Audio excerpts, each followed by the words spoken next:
فەرمێ لە قیامەتە زۆرێک لە ئافرەتە سفورەکان پێش پۆشتەکان ئەخرێنە بەهەشت و زۆرێک لەو پیاوانەی لە دنیایە نوێژ و ڕۆژ و مزگەوتیان نەبووە پێش چاکەکاران ڕەوانە ئەکرێن بۆ بەهەشتەکەیان.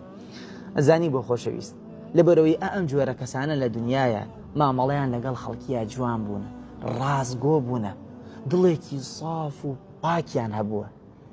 نازان بوو باوەڕ ناکەم ئەو قسانە ئەی دەکنەی خۆی تاڵە، دڵی خۆت خۆش نەکەی بەم قسانە ها.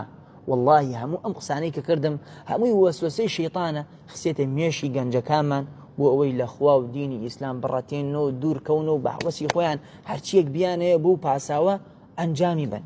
پێغەمبەرمان صلی الله عليه وسلم فەرمێت ئەلا وئین فی الجەسەد مضغە، مەگەر لە لاشەیە پارچە گۆشتێک نییە، ئەگەر ئەو پارچە گۆشتە پاک بێ و چاک بێ هەموو لاشە کردار و گفتاری ڕاستە بێ و چاکە بێ.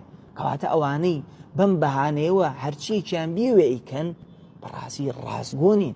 لە قیامەتە هەرگیز ئەم مامەڵەی کە باسم کرد کە خۆیانی پێخەڵەتێنن بە چاو نایبینن ئەگەر مناڵی پێغەمبەریش من صلی الله عليه وسلم.